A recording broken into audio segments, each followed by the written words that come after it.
My brother brought me an interesting watch the other day. It's an extremely early Mickey Mouse wristwatch. This particular watch was produced by Ingersoll Waterbury from October 1933 to October 1934. It has the original leather strap with the two chrome-plated Mickey Mouse charms mounted on it. The strap shows some separation on the edges. This green residue is corrosion from the brass in the buckle tongue. It indicates it's been in storage for many years with the buckle tongue resting in this hole.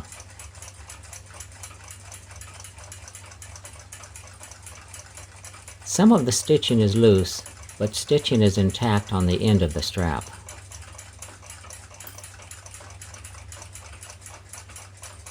The strap on the 6 o'clock side is in excellent shape. Stitching is 100% intact. The mounting pins from the Mickey Mouse charm don't show any signs of corrosion.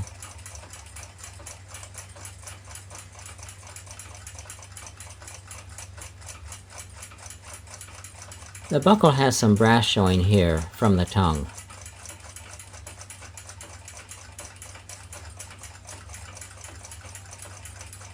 The band keeper loop is intact. The early 1933 cases had fixed wire lugs. The case was changed in October of 1933 to this sturdier deluxe mite case that uses spring bars to attach the band instead of the earlier fixed wire lugs. The cases on these are chrome plated, base metal is brass. The back has some tool marks from being opened several times in the past. Someone has slipped multiple times and damaged the chrome finish.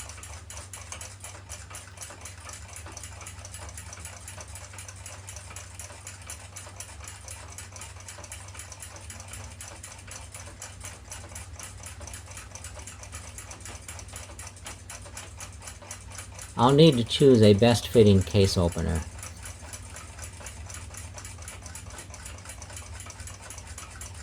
This one is from the Groin Watch Company. The blade was made in Switzerland.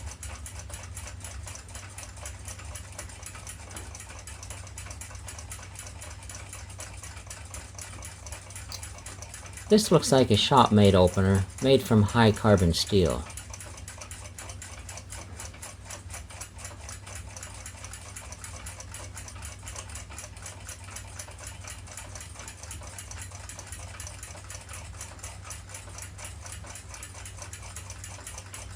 Another shop-made opener.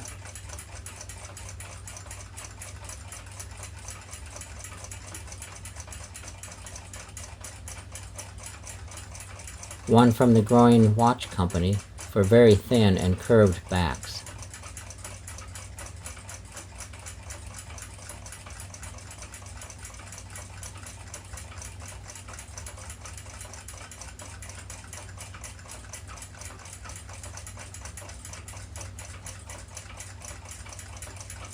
A shop-made one looks like from a keychain. It's made from white brass, so less likely to scratch and leave tool marks.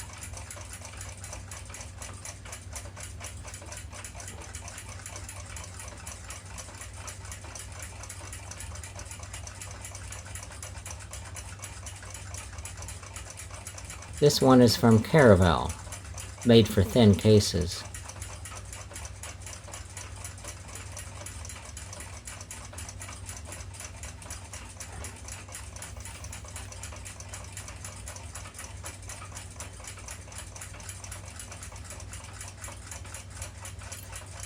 This Lackman & Sons opener dates from the 1930s.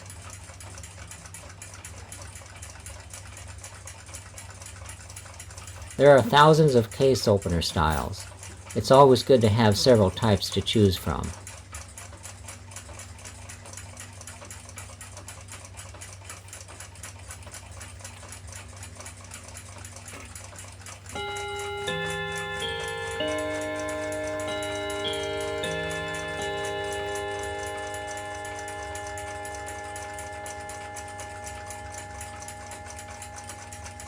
The back released nice and smoothly.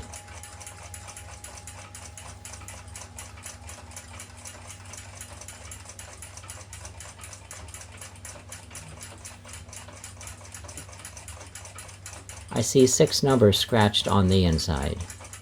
Not able to decipher their meaning. A couple of long scratches.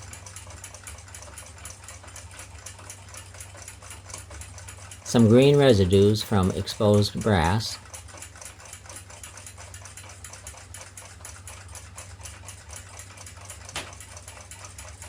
Yep, here's a tool mark exposing the brass. Left behind from someone who boogered the edge up.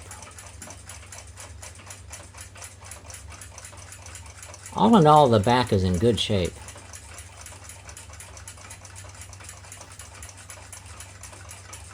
The movement is wound tight. The balance wheel swings, but not very good motion.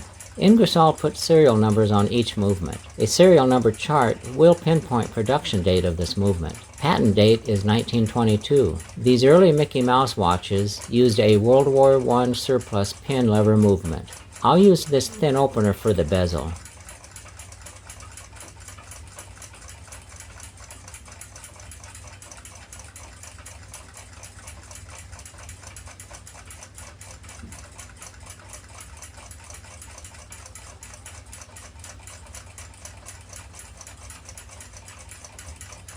A couple slight tool marks here on the bezel. Crystal shows some age. All in all, both crystal and bezel are in good shape. The dial on these are a 3-color print on plain paper. It's in pristine shape for its age. Looking at how the reflection of light plays on it, there's one slight scuff mark next to the 9, but no oil residues or other marks on it. It's best to use a thick protector on dials like this to prevent leaving indentations in the paper.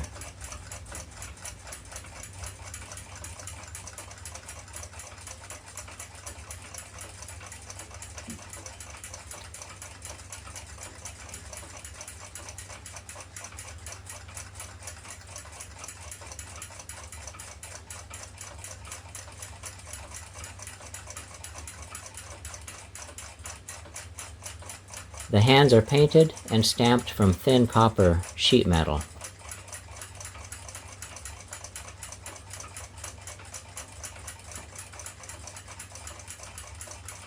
A couple of paint chips, but in nice shape.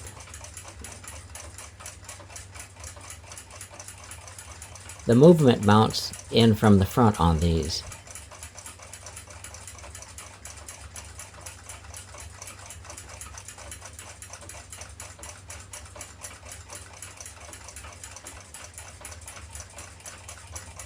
It's held in by 2 case screws.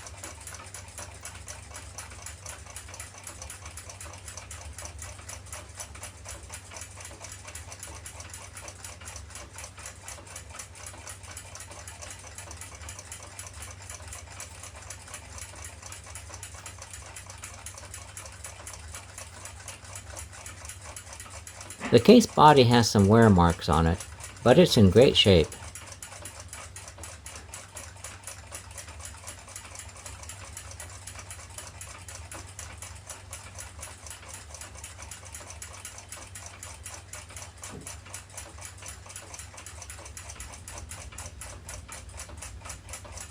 I'll be using this adjustable Sperling movement holder.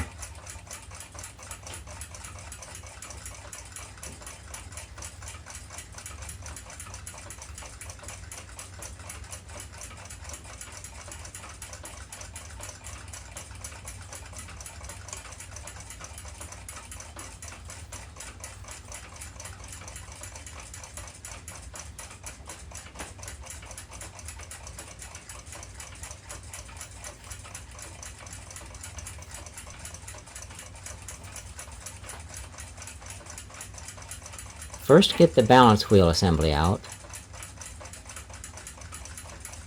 The screws used in these movements have real coarse threads on them.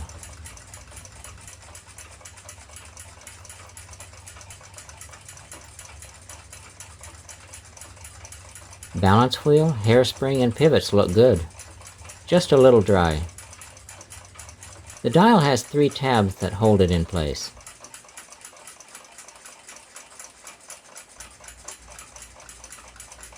I always bend them the minimal amount to remove the dial.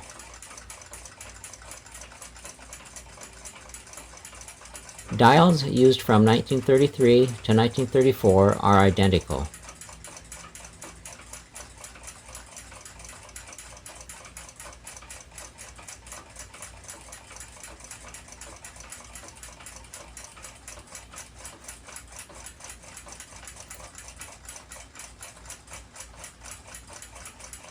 Since the dial is made from just standard porous paper, they should never come in contact with fingers or tools. Touching the dial with fingers will leave oils, and eventually it will leave yellow spots.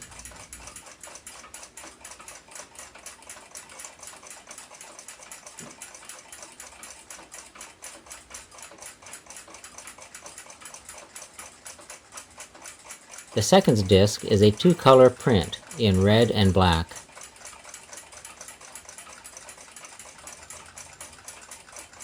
Has an indicator pointer and 3 Mickey Mouse figures chasing each other. It's in pristine shape. Let the mainspring down. The gearing used in the winding and setting mechanism in these are stamped. They don't mesh nicely like machine cut gears found on higher quality watches. These were made with very loose tolerances. Functional, but definitely not high quality. Probably because they were for children, not intended to keep real accurate time.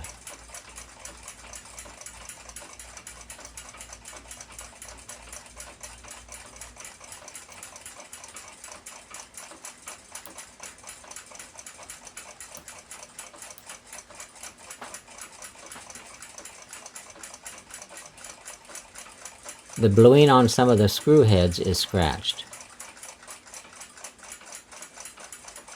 Looks as if they have been removed and replaced several times.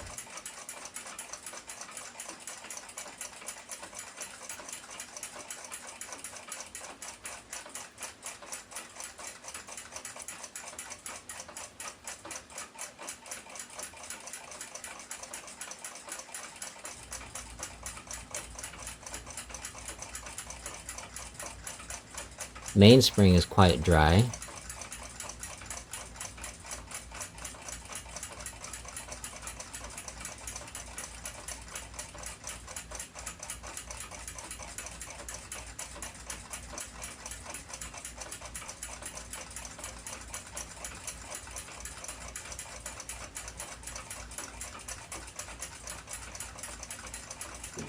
This last screw is the detent screw.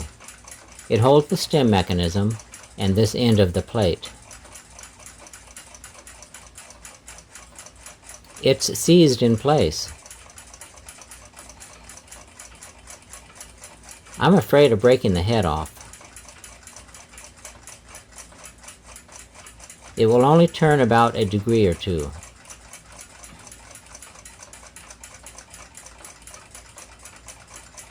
The screw has been distorted on the back side.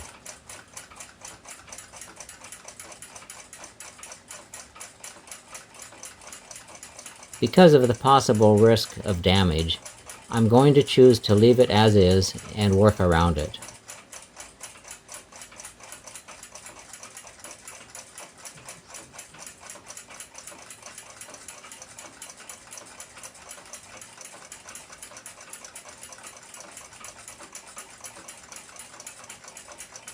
The mainspring is set and has a dried film on it that needs to be manually removed. I'll let it soak before cleaning.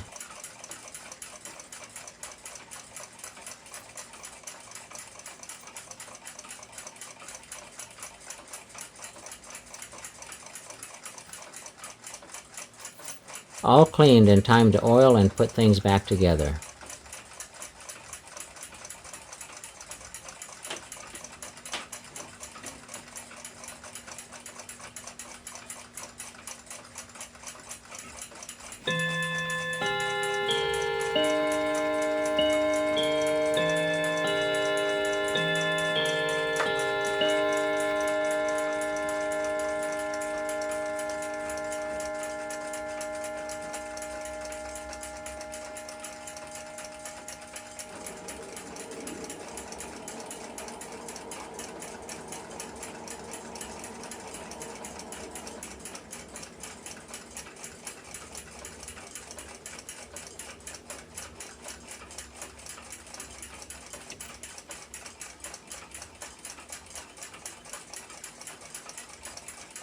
The balance actually has excellent motion.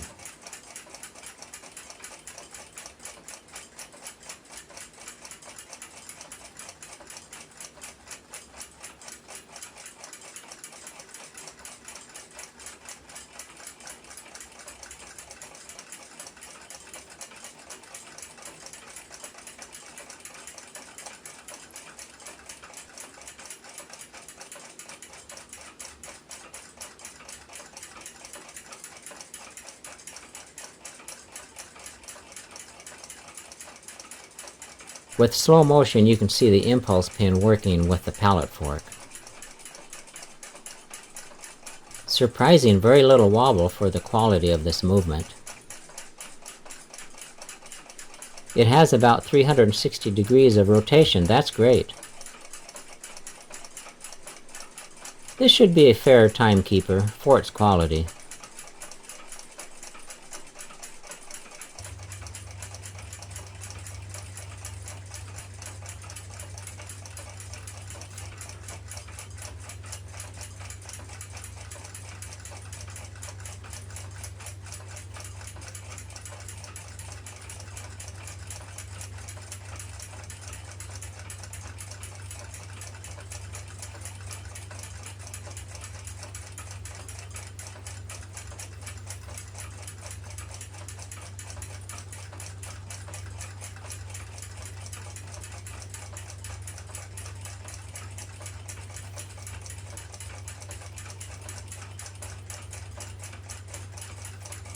Lint-free watch paper to protect the dial while attaching it.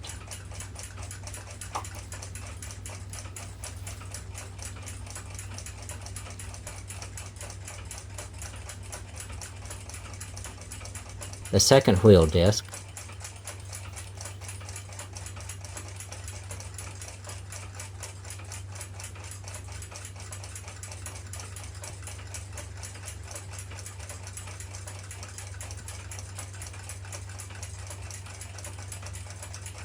The hands,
a very nice 1933 to 1934 Mickey Mouse watch.